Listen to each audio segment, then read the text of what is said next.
সবাইকে স্বাগত জানাচ্ছি নেক্সাস টেলিভিশনে লেডিস ক্লাবের আড্ডায়। আমি অহনা তাসনিম খান আছি আপনাদের সাথে, এবং বরাবরের মতোই আমাদের এই যে সপ্তাহান্তের আড্ডা এবং এই সময়টার জন্য আমরা বসে থাকি, অপেক্ষা করে থাকি যে কখন একটা সুন্দর বিষয় নিয়ে আমরা সকল নারীরা আড্ডায় মেতে উঠবো, গল্প করব ভীষণ। এবং আমাদের এই আড্ডার মঞ্চে এসে পৌঁছেছেন তিনজন ভীষণ পছন্দের আমাদের নিজস্ব মানুষ বলতে পারি, এবং তিনজনই নিজ নিজ জায়গায় বেশ আলোকিত করে নিজস্ব পরিচয় গড়ে তুলেছেন। চলুন পরিচয় করিয়ে দিই তাদের সাথে। আমাদের সাথে শুরুতেই আজকে আছেন সুলতানা পারভিন মুক্তা, তিনি হেড অফ অ্যাডমিন হিসেবে আছেন বৃক্ষশৈলীতে। অনেক অনেক স্বাগত জানাই। ধন্যবাদ আপনাকে আপু। তার পাশে আছেন আমাদের চিরচেনা দেশের বাড়ি সোনিয়া আক্তার আপু, উদ্যোক্তা দেশের বাড়ির আপু। অনেক অনেক স্বাগত জানাই। ধন্যবাদ সোনিয়া। তার পাশে আছেন আমাদের সাথে একজন শিক্ষক যুক্ত হয়েছেন, ফারজানা আক্তার রিমা। তিনি শিক্ষক হিসেবে আছেন গুলশান একাডেমি স্কুল অ্যান্ড কলেজে। স্বাগত জানাই। এবং দর্শক যারা আমাদের বন্ধুরা আছেন তাদের সবাইকে একটু মনে করিয়ে দিতে চাই যে লেডিস ক্লাবের আড্ডা মানে আপনার এবং আমাদের আড্ডা।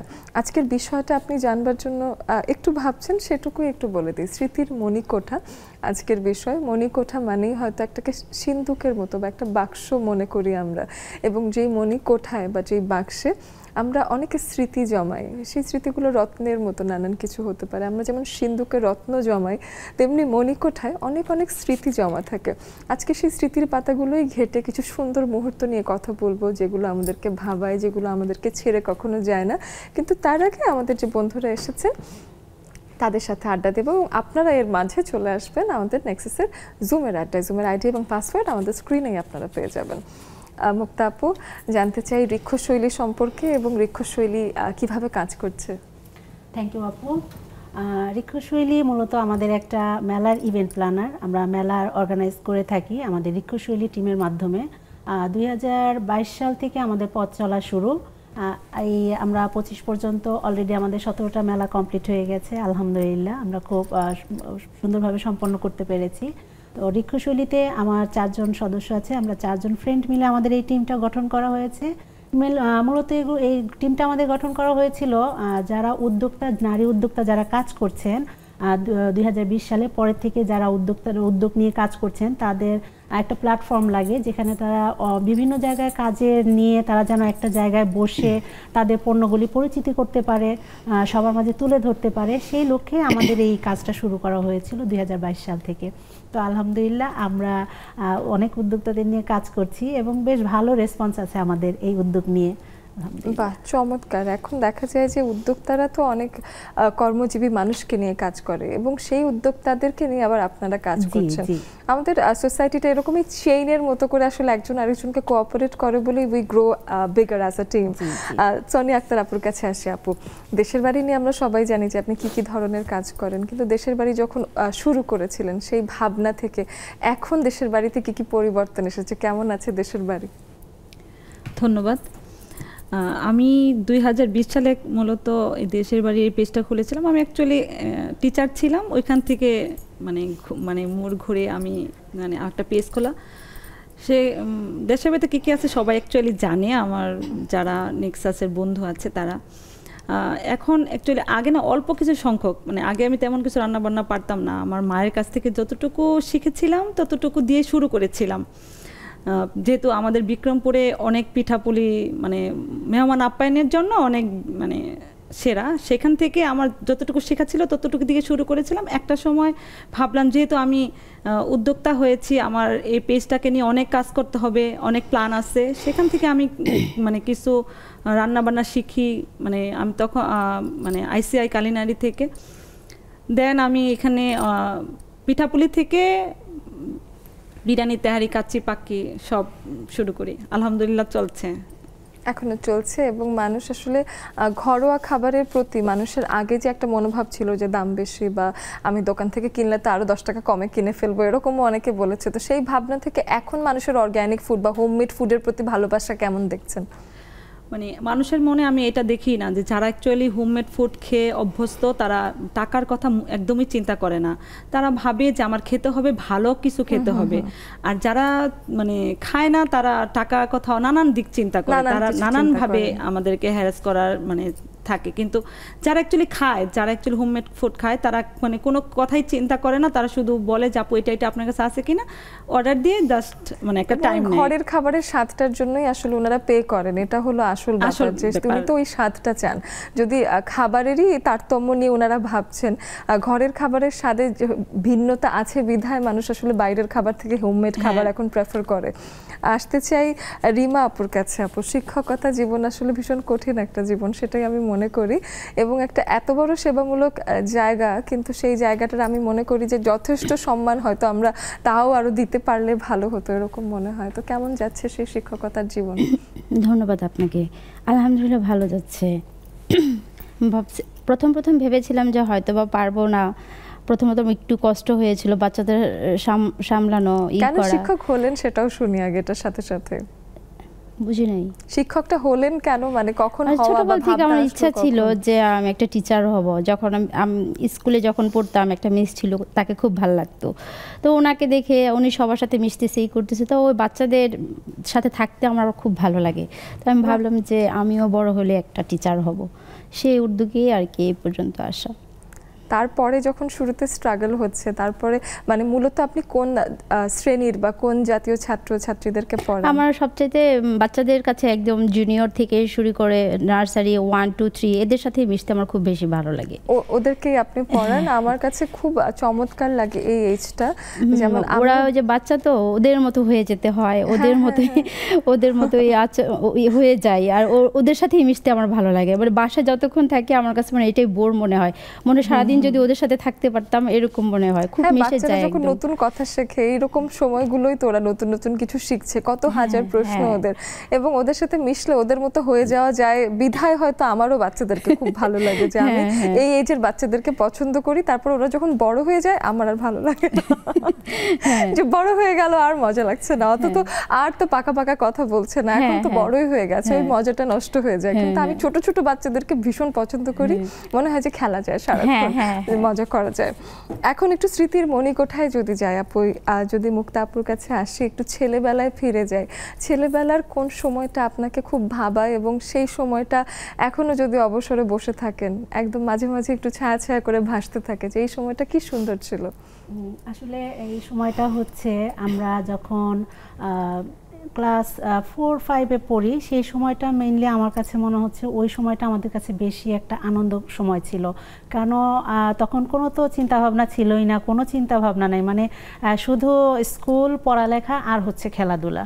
আম্মু আব্বু দেখা যাচ্ছে আমরা যখন ঈদের সময় বাড়ি যেতাম, চাচাতো ভাই বোনেরা মিলে যে ওই সময়ে যে মজাটা, ওই সময়ে যে আনন্দটা, এইটা আসলে যখনই মনে হয় অবসর সময়ে, যখনই মনে হয়, এখন তো সব ভাই বোন আত্মীয় স্বজন সবাই আছে, কিন্তু ওই সময়টা এখন আর নেই। এত ভালো লাগে মনে হলে যে একটা সময় আমরা ছোট বড় নদীতে গিয়ে গোসল করা, তারপরে হচ্ছে একসাথে ছোট ছোট চড়ুই ভাতি যেটাকে বলে, ছোটবেলায় যেটা এখন একটা পিকনিক বলে যেটাকে, কিন্তু আমরা তো সেটাকে বলতাম আসলে চড়ুই ভাতি। হ্যাঁ, ওই রান্না বান্না করা, ছোট ছোট এই ভাই বোনদের সাথে আনন্দ, খেলাধুলা, টিভি দেখা, এই জিনিসগুলো এখন আপু অনেক মিস করি। এখনো অনেক, মানে যখনই মনে হয় যে আসলে ওই সময়টাই মনে হয় ভালো ছিল। কিন্তু তখন কিন্তু একটা চিন্তা ছিল কবে বড় হব, কবে শাড়ি পরে ঘুরতে যাব, কবে সালোয়ার কামিজ পরবো, যারা সালোয়ার কামিজ পরছে কবে আমি সালোয়ার কামিজ, মানে ওই সময়টা কিন্তু বড় হওয়ার একটা আগ্রহ ছিল। কিন্তু তারপরে ওই সময়টা অনেক ভালো ছিল, এবং ছোটবেলার সবগুলো স্মৃতি আসলে খুব মণিকোঠায় একদম সাজানো আছে, এখনো মনে হয় চোখ বন্ধ করলেই দেখতে পারি। তাই না?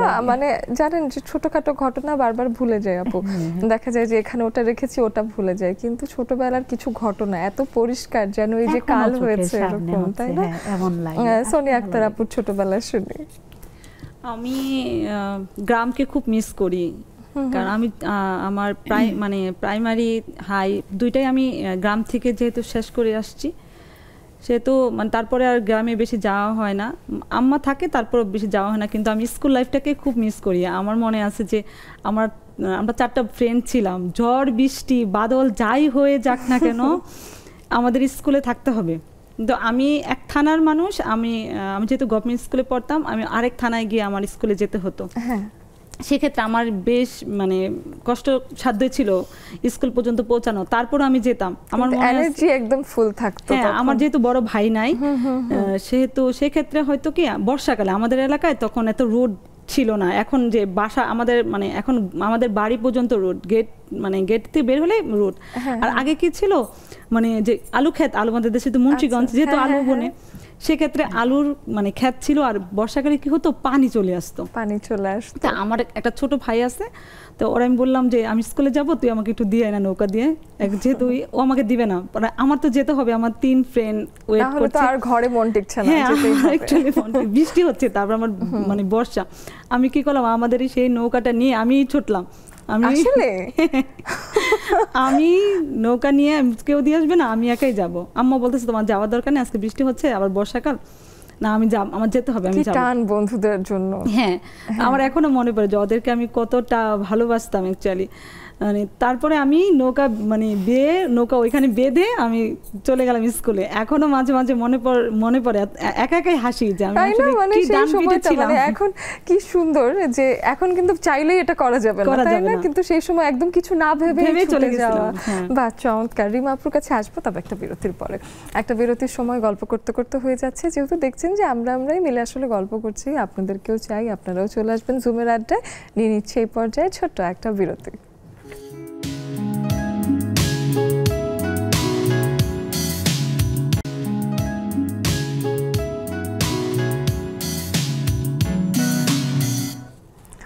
স্মৃতি নিয়ে একটু ভাবতে গেলে দেখা যায় যে স্মৃতি নিয়ে অনেক কথা মনে আসে।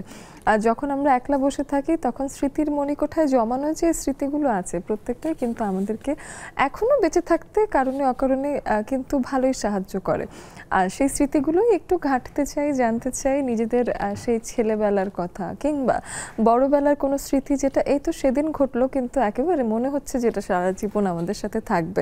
এমন নানান কিছু নিয়ে আপনারা গল্প করতে পারেন আমাদের সাথে। আমাদের স্ক্রিনে দেওয়া আছে জুমের আইডি এবং পাসওয়ার্ড।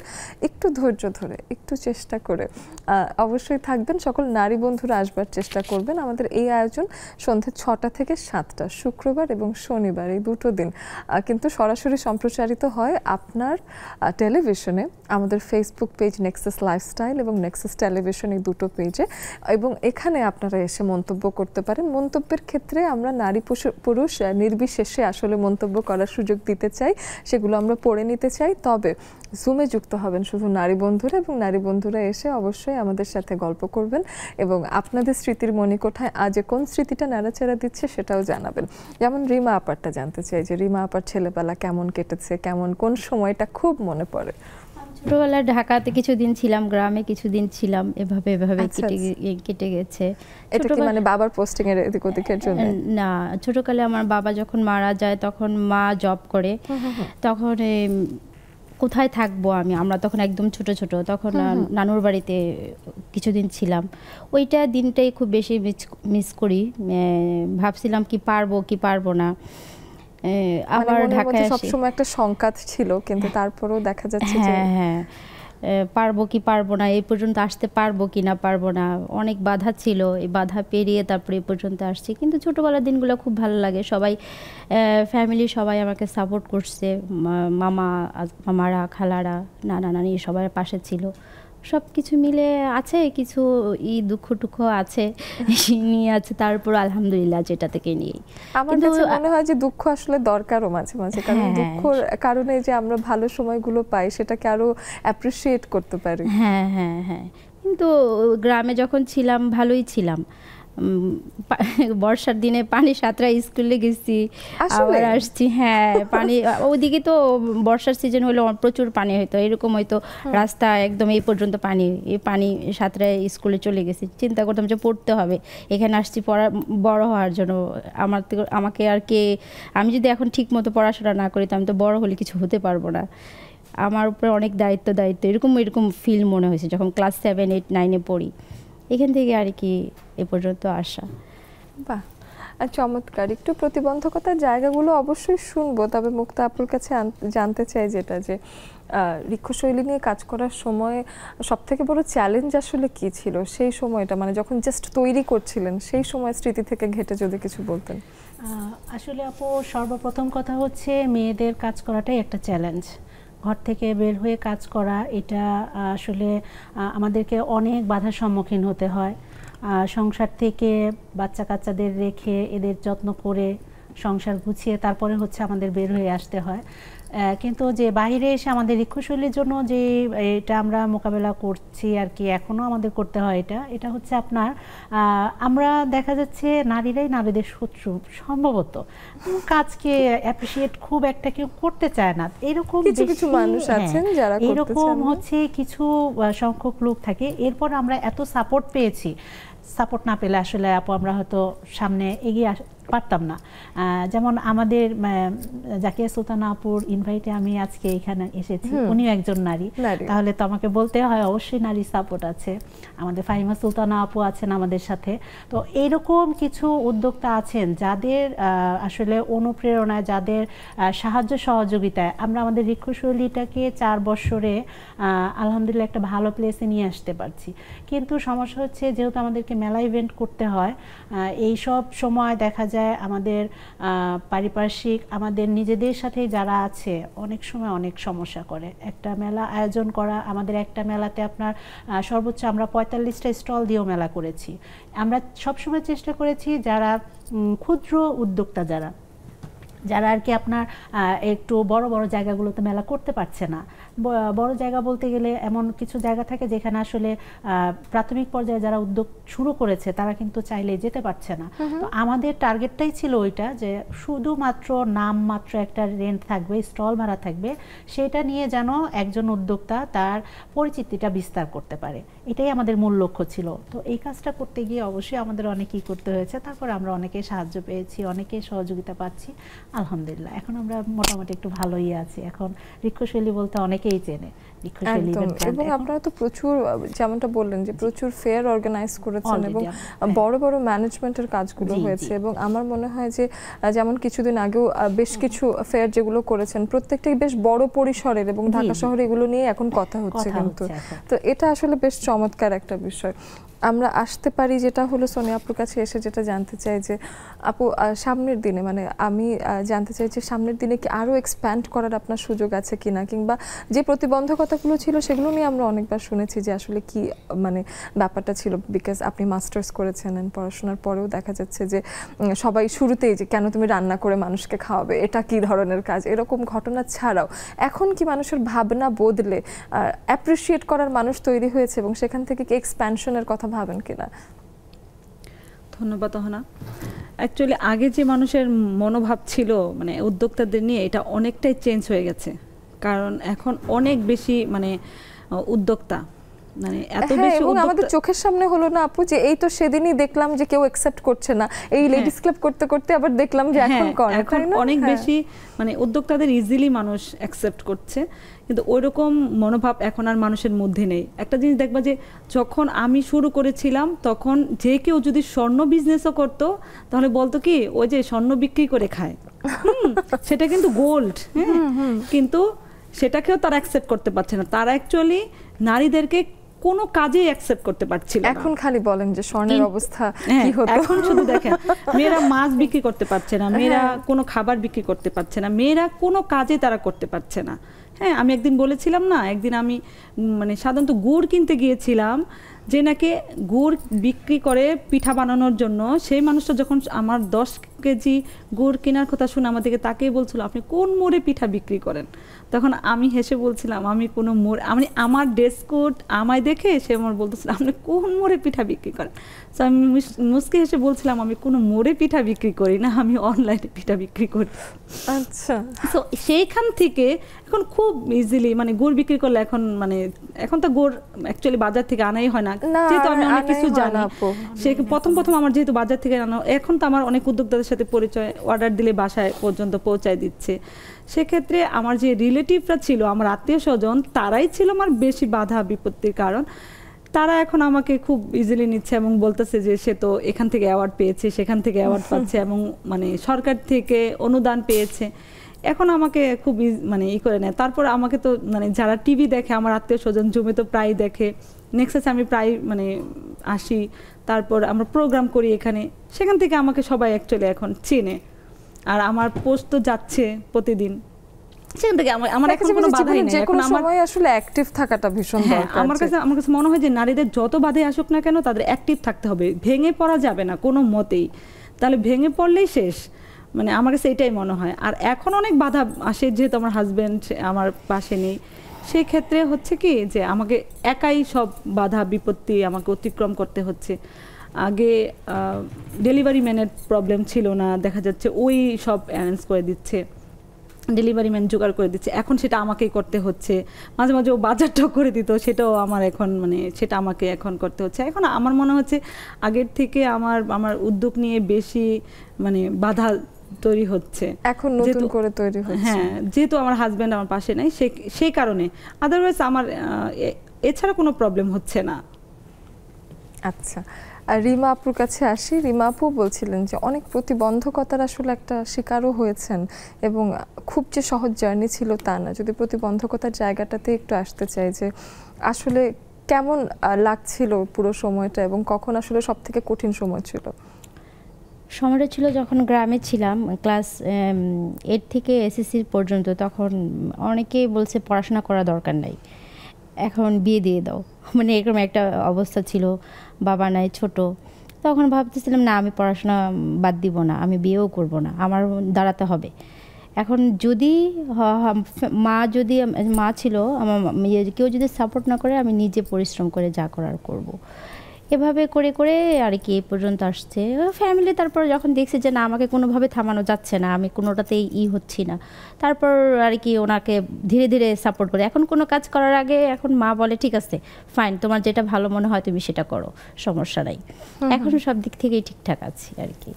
এটাই নিজেকে আবার একটু প্রমাণ করে দেখাতে হয় কিন্তু এখন প্রাউড ফিল করে যে না এখন সব কাজ বলে। এবং কাজ শুরু করার আগে দেখলাম যে আশেপাশে ইভেন বাবা মাও সন্দেহ করে যে আদৌ কি পারবে ও, কারণ ও তো আমার সেই ছোট্ট মেয়েটা, ওর দ্বারা কি হবে। এটা আমি নেগেটিভলি দেখি না।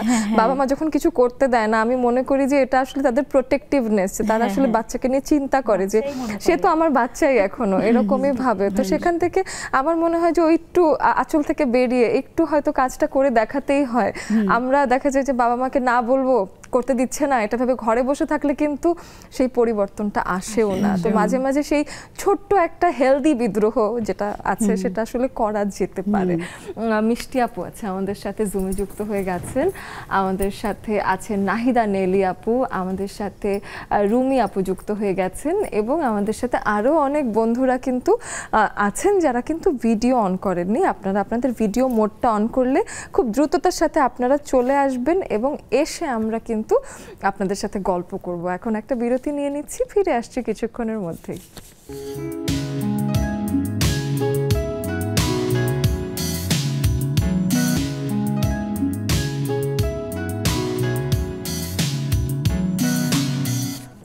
বিরতির পরে চলে আসলাম এবং ছোট্ট একটা বিরতি তো নিয়েছি, যেমনটা কথা দিয়েছিলাম। চাই যে জুমে অনেক আড্ডা দিই, যত বন্ধুরা চেয়েছেন আসতে বা আসার চেষ্টা করছেন খানিকটা একটু লেগে থাকতে হবে, যেহেতু আজকের আবহাওয়ার বৈরিতা আছে, তাই না? তো সেক্ষেত্রে একটু চেষ্টা করে চলে আসুন। তবে শুধুই নারী বন্ধুরা আমাদের সাথে এসে গেছেন ইতোমধ্যে অনেক বন্ধুরা। মিষ্টি আপুর কাছেই শুরুতে আসতে চাই। আপু, স্মৃতির মণিকোঠায় কোন আসলে স্মৃতিটা খুব সুন্দর করে সাজিয়ে রেখেছেন এবং নষ্ট হতে দিতে চান না, সেই স্মৃতিটা ছোট করে শুনবো। অনেক অনেক ভালোবাসা, শুভেচ্ছা আমার প্রিয় বোন অহনা এবং সোনিয়াকে। সোনিয়ার জন্য আজকে সেই 6টা থেকে বসে আছি, আমাদের ছোট্ট বোন, অনেক ভালো লাগছে দেখে। আর অহনা, স্মৃতি তো মধুময়, সুন্দর স্মৃতি জীবনের স্বর্ণালী সন্ধ্যা হয়ে থাকে। তো আমাকে যদি বলতে বললো একটা সুন্দর স্মৃতি, আমার আব্বু, আমার মা, আমরা যে ছোটবেলায় থাকতাম, আপুর কথা বললে কেমন লাগে, আপু নেই 12 বছর হলো, তা আপুর কথা মনে হয় সকালে ঘুম থেকে ডাকতো মাইজি মাইজি করে, আমার মা আমার পাশে বসে আছে, আমার হাজবেন্ড আছে, আমার মেয়েরা আছে। আমার কাছে মনে হয় অতীতটাও আমার সুন্দর ছিল, এখনো আমার জীবনটা সুন্দর। আল্লাহর কাছে চাই ভবিষ্যৎটাও জানি ভালো থাকে। জীবনে চড়াই উতরাই আছে, থাকবে, কিন্তু সুন্দর স্মৃতিগুলো সবসময় মনে পড়ে। আর সুন্দরই বেশি আমার জীবনে। আল্লাহর কাছে শুকরিয়া কোটি কোটি। অহনা, একেবারে আপু, আপনার শুকরিয়া আছে বলেই হয়তো জীবনে আরো অনেক স্মৃতি আসবে, এবং আমরা যত নাকি শুকরিয়া করি তত নাকি সৃষ্টিকর্তা আমাদেরকে দিতে পছন্দ করেন। তো সেভাবেই আসলে আপনার জীবনে আরো সুন্দর সুন্দর সময় আসুক। নাহিদা নেলি আপুর কাছে আসি। আপু, আজকের বিষয় তো স্মৃতির মণিকোঠা, আপনি জানেন কোন স্মৃতিটা আমাদের সাথে ভাগাভাগি করতে চান? ছোট করে শুনবো।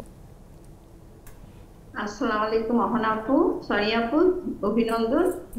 আসলে আজকে স্মৃতিটা খুব মনে পড়ছে, তখন ছোটবেলায় তো আমাদের পাড়ায় আমরা ছোট যারা ছিলাম তারা ওই যে বিভিন্ন জাতীয় দিবসগুলো করতাম, 16 ডিসেম্বর, 21 ফেব্রুয়ারি, ওগুলো করতাম। আর যখন নিজেরা করতাম, তো আমরা করতাম কি ছোটবেলায় ওই পাড়ায় গিয়ে টাকা তুলতাম। তখন তো ছিল 10 টাকা 20 টাকা, ওগুলো তুলতাম গিয়ে সবার পাড়ায়। তো ওখানে ওগুলো একত্র করে যেদিন প্রোগ্রাম সেদিন সবাই মিলে নিজেরা স্টেজ করতাম, মাইক আনতাম, খুব মজা করতাম। আর যখন রিহার্সাল করতাম নাটকটা, তখন খুব মার খেতাম বড়দের হাতে, খুব মারও খেতাম, মজা করতাম।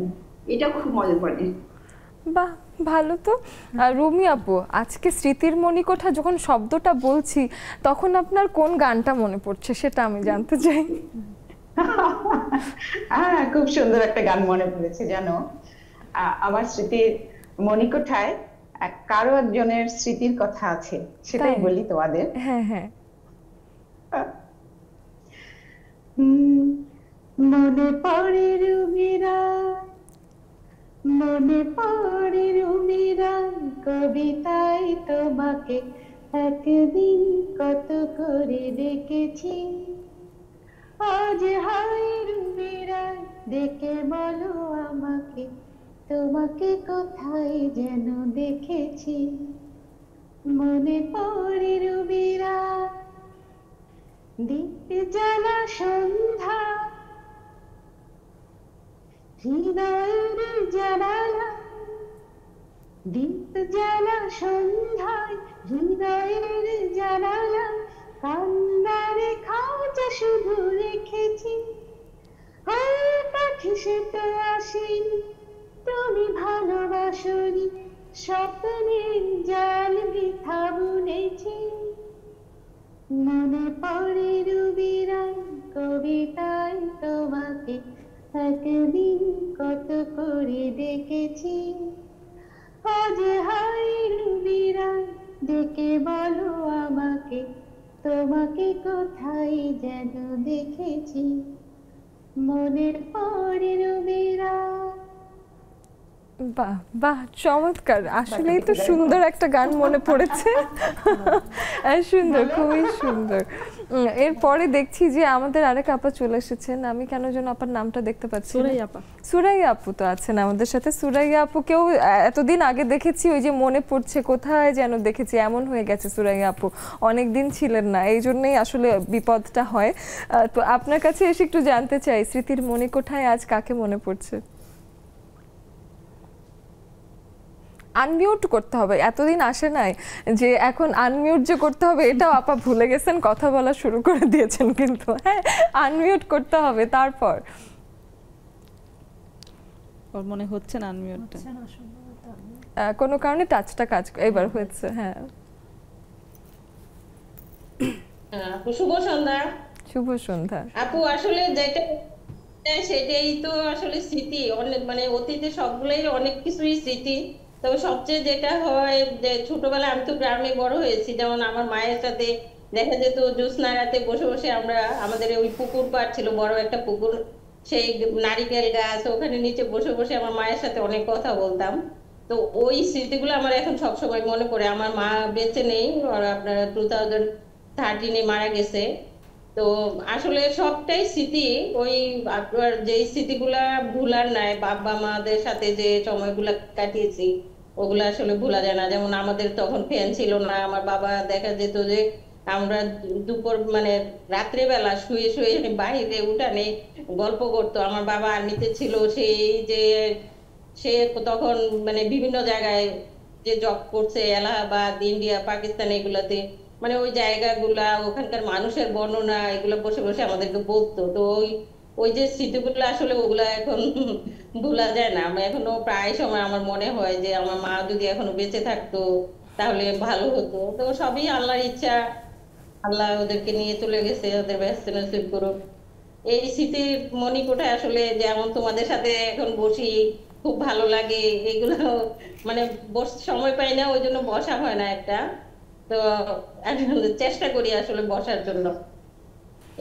অনেক ধন্যবাদ সুরাইয়া আপু, আপনি আসলে ভালো লাগে, আসবেন মাঝে মাঝে, আমাদেরও আপনার সাথে কিছু স্মৃতি জমা হয়ে থাকবে। যেমন তরু আপাও স্মৃতিতে সবসময় অম্লান থাকেন, কিন্তু তারপরও তরু আপাকে কম কম পাই। তরু আপা একটু আনমিউট করুন, সবাইকে শিখিয়ে দিচ্ছি আজকে, কারণ এতদিন পর পর দেখেছি ওনারা মনে রেখেছেন কিনা প্রসিডিউরটা। তরু আপা একটু শুনি আপনার কোন স্মৃতিটা, একটা খুব ভীষণ মধুর একটা স্মৃতি শুনি। আপু ধন্যবাদ। আমার কথা শুনতে পাচ্ছেন না? শুনতে পাচ্ছি। হ্যাঁ, স্টুডিও সোনিয়া আপু আর অন্যান্য আপুদের জন্য শুভেচ্ছা রইল।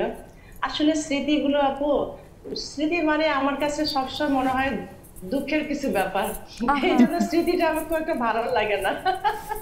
তারপরেও আমি জগন্নাথে পড়তাম, আর ইউনিভার্সিটি লাইফের ওখান থেকে ছেড়ে চলে আসা, এগুলো খুব খারাপ লাগে। আর সবচেয়ে খারাপ লাগে আমার সবচেয়ে ঘনিষ্ঠ বান্ধবী কয়েকদিন আগে মারা গেছে।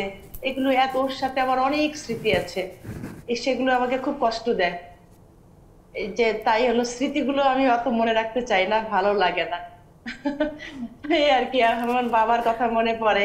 আমার বাবাও আর্মিতে ছিলেন, উনি হলো দ্বিতীয় বিশ্বযুদ্ধে অংশগ্রহণ করেছেন। তখন অনেক ছোট, আব্বা কেবল ঢুকেছিল। আবার অনেক গল্প করতো, যখন আমরা ছোট ছোট ছিলাম অনেক গল্প করতো, সেগুলো খুব মনে পড়ে। বাবাকে মনে পড়ে, আমার মা বেঁচে আছেন, মার হলো অনেক কিছু মনে পড়ে, সবই মনে পড়ে আপা। কিন্তু সেগুলো অনেকটা কখনো সুখের কখনো দুঃখের। সেটাই, এখন দেখেন বড় হয়ে যাওয়াটাই ভীষণ কঠিন রকম একটা বাস্তবতা। যখন আমরা আস্তে আস্তে বড় হতে থাকি তখন আমাদের জীবনে এত কিছু ঘটনা হয়, এত কিছু ওই যে একটা থাকে না যে বিচ্ছেদের ঘটনা তৈরি হয়, সেটা আসলে আমাদেরকে ফিরে ফিরে কষ্ট দেয়। এবং দেখা যায় বিচ্ছেদগুলো এত কঠিন যে ভালো সময়গুলো আসলে ঢাকা পড়ে যায়। এই জন্য স্মৃতি মনে করতে গেলে আমরা দেখা যায় যে খারাপ সময়ের দিকেই বেশি ফোকাস করি, কারণ কষ্টটা আসলে একটা ছাপ রেখে যায়।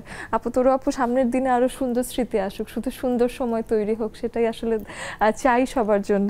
একটু স্টুডিওতে ফিরে আসি এবং এসে যেটা শুনতে চাই রিমা আপুর কাছে।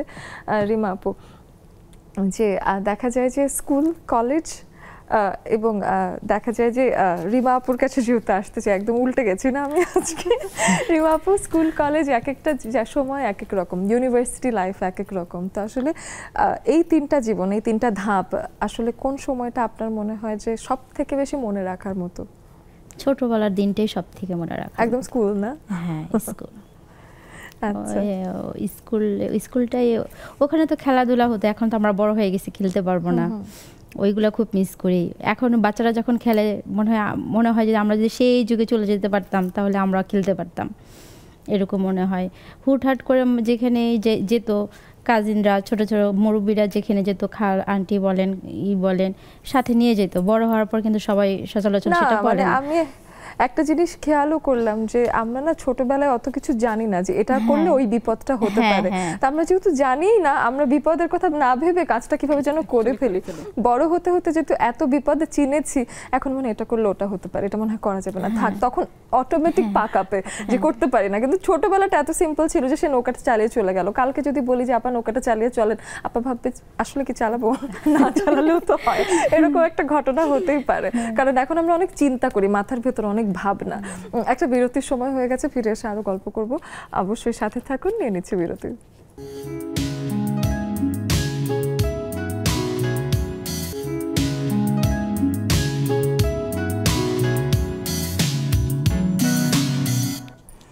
একদম কিন্তু ছোট একটা বিরতি কিন্তু এখন শেষের দিকে যেহেতু চলে এসেছি আর খানিকটাই গল্প করতে পারবো। জুমে অনেক বন্ধুরা আজকে এসেছেন, তাদের সাথেও গল্প হবে, তবে খানিকটা করে হবে। একটু সোনিয়া আপনার কাছে শুনেই নেই যে আসলে সামনের দিনে আসলে নিজের জন্য কি পারসিউ করতে চান বা ভবিষ্যৎ পরিকল্পনা বলে কি ভেবে রেখেছেন?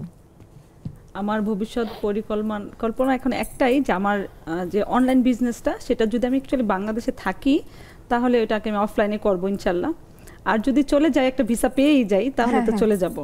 ঠিক আছে, তখন স্বামী পাশে থাকার যে কষ্টটা সেটা থাকবে না। তখন আমি ভাবছি যে তখন আমি ওকে বলি যে আমি ওইখানে গিয়ে হলেও একটা দেশের বাড়ি আরেকটা পেজ খুলবো ওই দেশেতে, ওটা আরো ভালো চলবে, কারণ মানুষ কিন্তু প্রবাসে দেশের খাবার মিস করে। হ্যাঁ, যেহেতু মানে বাঙালি যে আছে ওইখানে আমি এটাকে মানে করে দিব। কারণ আমার এই যে আমার পেজ, এই যে আমার মায়া, এই যে এটা আমার একটা সন্তানের মতো। একেবারে আমি প্রচন্ড ভালোবাসি আমার দেশের বাড়ি পেজটাকে, থাকা উচিত এবং আপনি এটাকে কখনোই ছাড়বেন না। আমি এটাকে ছাড়তেই পারবো না, এটা আমার নেশা হয়ে গেছে এখন। একদম প্রচন্ড ভালোবাসি আমি আমার দেশের বাড়ি পেজটাকে। আচ্ছা, ঋক্ষশৈলীর প্ল্যান জানতে চাই আপু। ঋক্ষশৈলীর প্ল্যান হচ্ছে আগামীতে আমরা আমাদের যে উদ্যোক্তা আপুরা আছেন, ভাইয়ারা আছেন, তাদেরকে নিয়ে আসলে আমাদের বড় বড় প্ল্যাটফর্ম তৈরি করার ইচ্ছা আছে।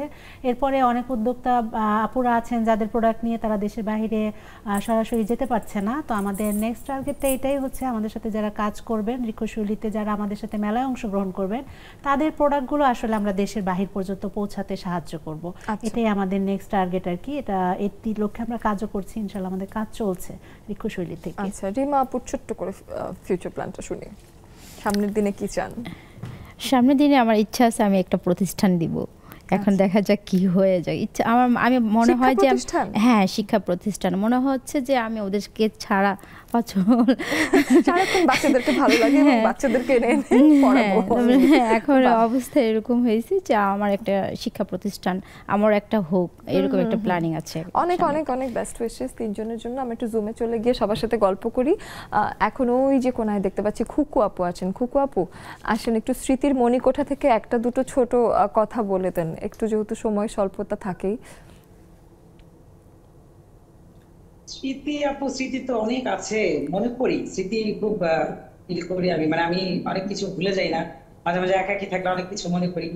যেমন গতকালকে যখন এইচএসসি রেজাল্ট দিল আমার ছেলে, তখন আমার রেজাল্টের কথাটা মনে পড়লো যে আমার রেজাল্টের দিন সকালবেলা আমার বাবা কোনো কথা বলছিল না, আমি জিজ্ঞেস করলাম আব্বা আমার তো আজকে রেজাল্ট দিবে, আব্বা বললো তুই কি পাশ করবি?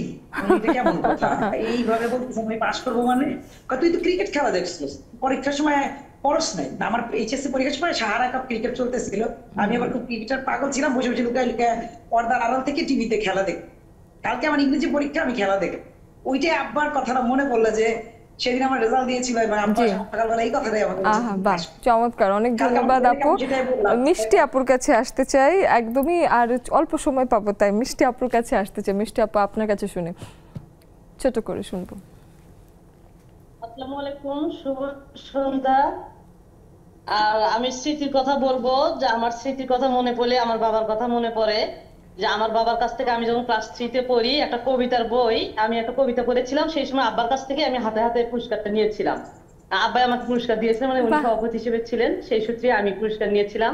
আর তার পাশে যে চেয়ারটা, সবসময় এটা আমাকে সবসময় আমি কোথাও গেলে বসলেই মনে পড়ে যে আমি আব্বার পাশে এখনো বসে আছি। এটা আমাকে ভীষণ ভাবে নাড়া দেয় সব জায়গাতে। বাহ, চমৎকার। ফারহানা নার্গিস আপুর কাছে আসতে চাই। ধন্যবাদ আপু। ফারহানা নার্গিস আপুর কাছে আসতে চাই, তার কাছে স্মৃতির মণিকোঠা থেকে ছোট্ট কিছু শুনতে চাই। আসসালামু আলাইকুম ওয়া রাহমাতুল্লাহি ওয়া বারাকাতুহু। অনেকদিন পর জুমে বসতে পেরে খুব ভালো লাগতেছে, সবাইকে দেখতে পেরে খুব ভালো লাগতেছে। আর আমার শামীমা আপু ওখানে আসছেন, সোনিয়া আপু, খুব ভালো লাগলো ওনাকে দেখে। যাই হোক, স্মৃতি মন্দির কথায় যদি বলতে হয় তাহলে বলবো যে আমাকে কান ফুরাইছিল আমার আম্মা নানা বাড়িতে।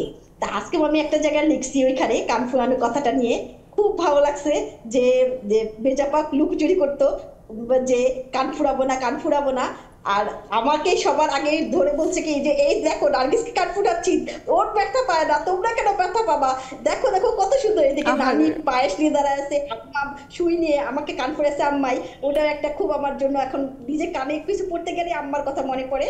আর এইরকম খুব মজা করে কান ফুটাইছিলাম। খুব ভালো লাগছে।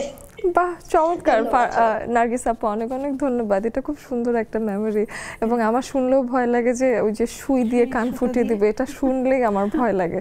আমাদের সময় তো তাও ওই যে গানগুলো এসেছিল, কিন্তু যদি সুই দিয়ে ফোটাতে হয় এটা খুব কঠিন। আমি এখনো কিন্তু নাক ফুটাইনি ভয়। আমাদের কিন্তু সুই দিয়ে আমি 3 দিন আগে নাক ফুটাইছি পার্লার থেকে, ওইটাও একটা কষ্টসাধ্য। ওরে আল্লাহ, তাই না? নাকে মনে হয় কানের থেকে বেশি কষ্ট হয়, বেশি কষ্ট হয়। আমি মনে হয় যেখান থেকে বসেছিলাম উঠে গেছিলাম, আমি এরকম একটা অবস্থা ছিল মানে যখন এটাকে পিন করা হয় তখন। আমার কাছে মনে হয় যে মেয়েদের জীবনটা আসলে ভীষণ একটু অন্যরকম, মানে আমাদেরকে এত রকম কঠিন প্রসিডিউরে যেতে হয়। দেখি এখান থেকে পুরাই কান মানে সিদ্ধ করা, এটা ভয় লাগলেও ব্যথা পাওয়া যায় না, এটা একটা ভয়টাই কাজ করে। এক সেকেন্ডে কেটে গেল, ওটা অনেক দ্রুত হয়ে যায়। এই জায়গাটা এতটা সফট, ওইটা আসলে বোঝা যায় না, অত বোঝা যায় না, কিন্তু কানটা গরম হয়ে যায়। সুই আসবে, সুতা আসবে, এই ভয়টাই কাজ করে। এটাই হচ্ছে পুরোটা মানসিক একটা ইয়ে আর কি। আসলে তো আমার তারপরও মনে হয় যে নারী জীবন আসলে বৈচিত্র্যময়, এবং আমাদের না অনেক রকম স্মৃতি জমা হওয়ার সুযোগ এই কারণে আছে, কারণ এই যে নারী জীবনে আরেকটা খুব সুন্দর সময় মাতৃত্বের সময়, এবং সেটাও একদম ভুলে যাবার মতোও তো না, তাই না? তো এই জিনিসগুলো এক একটা স্টেজ, মেয়েদের যত স্টেজ, ছেলেদের জীবনে এতগুলো স্টেজ আছে কিনা জানি না। তো মাতৃত্বেরও অনেক স্টেজ আছে, মানে প্রত্যেকটা স্টেজ উপভোগ করার মতো। দেখা যায় এক এক সময় এক এক রকম, বেবি হওয়ার আগে এক রকম, বেবি মানে যখন কনসেপ্ট করা হয় তখন একরকম, আবার যখন বড় হয়ে যায় তখন একরকম, মা ডাক শোনার অনুভূতিটা আরেক রকম, হাঁটতে দেখছেন আরেক রকম। সেটাই, যেমন আমার 2টা ছেলে, আমার বড় ছেলেটা 2 মাস হলো দেশের বাইরে গিয়েছে, তো এখন আসলে মনে হয় যে বুকটা একদম খালি। ছেলে তো অনেক বড়, কিন্তু তারপরেও বাচ্চারা সবসময় বাচ্চা। আমার এটাই মনে হয় যে বাচ্চারা কেন ছোট থাকে না সবসময়, তাই না? রিমা আপুরও তো ছোট বাচ্চা ভালো লাগে, বাচ্চা সবসময় ছোট থাকলে ভালো লাগে। সেটাই, বাচ্চারা ছোট কেন বড় হয়, এটা আসলে একটা থাকে। তারপরে তো অনেকেই বাচ্চাদের জন্য যে মা বাবার যেটা, এটা তো অন্য কোথাও আর ওইভাবে হয় না। এই ফিলিংসটা একদমই অন্যরকম। বাবা মার জন্য, মা সন্তানের জন্য যতটাই হয়, এটা আসলে পৃথিবীতে অন্য কোনো ইয়ে তো থাকে না। তো এই আবেগগুলা অনেক কাজ করে বাচ্চাদের নিয়ে, সংসার করে এই যে কাজ করা, যত কাজ হয়ে যেখানেই যাই, কিন্তু ওই বাচ্চাদের একটা টান থেকে যায়, বাসায় ওদের জন্য একটা টেনশন থাকে। এগুলো করে আসলে আমাদের মেয়েদের কাজ করা অনেক টাফ। তারপরেও আল্লাহর রহমতে আমরা বেশ সুযোগ সুবিধা পাই। এটাই আমাকে আসলে বেশ একটু অবাকও করে সোনিয়া আপু, রিমা আপু, যে মানে আমরা যেটা ভাবি যে মাতৃত্ব খুব কঠিন হবে, বাচ্চা পালতে হবে বা এরকম নানান কিছু হয়, কিন্তু তারপরও মেয়েরা কখনোই আমার কাজ বা আমার ক্যারিয়ার নষ্ট হবে বলে এই যে মানুষ এটা থেকে দূরে থাকে, এটা বেশিরভাগ মেয়ের ভেতরে এই ফিলিংটা নেই যে কষ্ট হলেও আমরা এটা করব, আমি বাচ্চাকে চাই, আমি তাকে বড় করতে চাই। এবং যখন একটা মা নিজের ক্যারিয়ারটাকে একটু সাইডে রেখে সরে আসেন, আমি জানি না ওনাদের আসলে কতখানি কষ্ট হয়, মনে হয় না, তাই না? মানে ওইটা একটা আনন্দের বিষয়, তো মানে আনন্দ সহিত করা হয়। আমার কাছে মনে হয় আমি যেহেতু বেবি পালতে পারছি, সবাই পারবে। আমার কাছে মনে হয় সবাই পারার কথা, কারণ আমি যে মানুষ একদম লুতুপুতু ছিলাম, আমার যখন বিয়ে হয় তখন আমার ভাই বলছিল তুমি তো আরেকটু লেট করে বিয়ে করতে পারতা। আমি মাস্টার্সে পড়ি, তখন আমার বিয়ে হয়। তুমি কিছুই পারো না, শিখে বিয়ে করতে হতো। হ্যাঁ, মানে শিখে বিয়ে করা উচিত ছিল। আমি যখন আমার আম্মা আমাকে মানে কয়েকদিন ঢাকার থেকে নিয়ে ট্রেনিং দিচ্ছিল, মানে ভাত মানে ঠেকা দেওয়া, তা আমার শ্বশুর আমার এদিকে পড়ে গেছিল যখন মানে ভাত টিকা দিতে গিয়ে, তখন আমার শ্বশুর বলতেছিল ফোন করে, থাক মেয়েকে এগুলো শেখাতে হবে না রে কয়দিনের জন্য। এটা চমৎকার। তাহলে এই যে শিখে যদি করতে হতো বিয়ে, তাহলে আমার আরো 10 বছর সময় লাগতো, আরো 10 বছর লাগতো আমার। রিমা আপুর কাছেও শুনি একটু, যে আমরা যে নানান কিছু নিয়ে গল্প করছি, একটা মজার স্মৃতি আপনার কাছেও শুনি। মজার স্মৃতি কি বলবো, অনেক স্মৃতি আসলে বলতে গেলে বলে শেষ করা যাবে না। মজার অনেক স্মৃতি থাকে, ওইটা শেষ করার মতো না। যেটা চলে যায় সেটা আজকের পর যেটা চলে, পিছনে যেগুলো চলে যায় সেগুলো সবই মজার। আসলে আমরা ওই যে সবসময় ভাবি কি যে আগের দিন যেটা চলে গেছে সেটাই মনে হয় ভালো ছিল, কিন্তু ওই সময়টা যখন কাটাই, দিনটা চলে গেল, আগামীকালই তো মনে হবে আজকের দিনটা কত ভালো ছিল, হয়ে গেছে অনেক ভালো। বিশেষ একটা স্মৃতি, এবং মনে কোঠায় এই স্মৃতিটা সব সময় তোলা থাকবে। মানে যখন আমরা বিয়ে করি, মানে তোমার বিয়েতে যাই রিসেপশনে, তখন রাত হয়ে যায়, কিন্তু তখন আমি হাসিনা আপা রুমি আপুর বাসায় যাই, বুঝছো? মানে অনেক রুমি আপু বাসা তো কাছে ছিল। হ্যাঁ, সুবর্ণা আপু আমাদের মানে আমরা চলে আসবো তখন ফোন দিছে যে আপুরা আপনারা যেন আমি আপনাদের সাথে মিট করব। তখন আপুর ভিতরে ঢোকার আগে আমাদের সাথে পিকটিক তুলে তখন যেতে যেতে ওদের বাসায় প্রায় 1টা বেজে গেছে। হ্যাঁ, রাস্তায় যেহেতু আমাদের অনেক ছিল, তা আপুর বাসায় থাকলাম। আপুর বাসায় প্রথম দিন গিয়ে মানে রুমি আপুর বাসায় যেহেতু আমার জুমের বন্ধু, মনেই হয় না সে আমার জুমের বন্ধু, আমরা এত মজা করছি। আপু আমাকে, যেহেতু আমি মানে সাধারণত শার্ট প্যান্ট মানে পরি আমি, সেক্ষেত্রে আপু আমাকে তার নিজের শার্ট প্যান্ট বের করেছে। আমি সেগুলি পরে মানে খলিল ভাই সামনে মানে ইজিলি হাঁটছি, কোনো কিছুই মনে হচ্ছে না, মানে ঘর মনে হচ্ছে, নিজের ঘর মনে হচ্ছে। রুমি আপু আমারে ওনার মানে আমার শোয়ার জন্য, সাবিদের শোয়ার জন্য সবকিছু করে দিচ্ছে। হাসিনা আপাকে একটা রুম দিচ্ছে যে হাসিনা আপা সকালবেলা চলে যাবে, আমার ঘুমে ডিস্টার্ব হবে। এই যে আমার মনে হলো যে এত আপন, মানে জুম থেকে পরিচয় কিন্তু এত আপন। সেটাই তো তোমার বিয়েতে মনে হয় না তুমি আমার মানে জুম থেকে পরিচয়। এবং লেডিস ক্লাবের এই প্ল্যাটফর্মটা এই জন্যই আমার ভীষণ প্রিয়, যে এখানে আসলে আমরা কিভাবে যেন কখন আস্তে আস্তে গল্প করতে করতে পরিবার হয়ে গেলাম, সেটাই আসলে আমরা জানি না। এই কারণেই আমার মনে হয় যে আমি লেডিস ক্লাবের বেশ গা ঘেঁষা, আমি লেডিস ক্লাবকে রেখে কোথাও যাই না। এই একটাই কারণ। আমাকে বলতেছিল যে অহনাকে তোমার কেউ হয়, যে তুমি আমাকে ঝরে উঠেছো। এটাই মানে আমার কিন্তু আপনাদেরকে আমি পৃথিবীর যে কোনো কোনায় দেখি আমার ওই ফিলিংটা আসলে ওই রকমই কাজ করবে। এটা আমার লেডিস ক্লাবের শখ আপাদের জন্যই থাকবে। তিনজনকে অনেক অনেক ধন্যবাদ। শেষ মুহূর্তে চলে এসেছি, আলোকিত করে রাখলেন পুরো সময়টাকে, অনেক ধন্যবাদ। আপনাকে অনেক। জুমের বন্ধুদেরকে অসংখ্য ধন্যবাদ জানাই, কারণ আপনারা জুমে আসেন তখন জুমটাও এত সুন্দর আলোকিত হয়ে যায় যে মনটা আসলে ভালো হয়ে যায়। লেডিস ক্লাব মানেই মন ভালো করার একটা জায়গা, এবং স্মৃতির মণিকোঠায় এই সময়গুলোকে আটকে যত্ন করে রাখুন, যাতে আরও যখন আমরা বড় হব তখন যাতে এই স্মৃতিগুলোকে মনে করেও আমরা বেশ খুশি থাকি। আর সেই প্রত্যাশায় বিদায় নিচ্ছি এখন।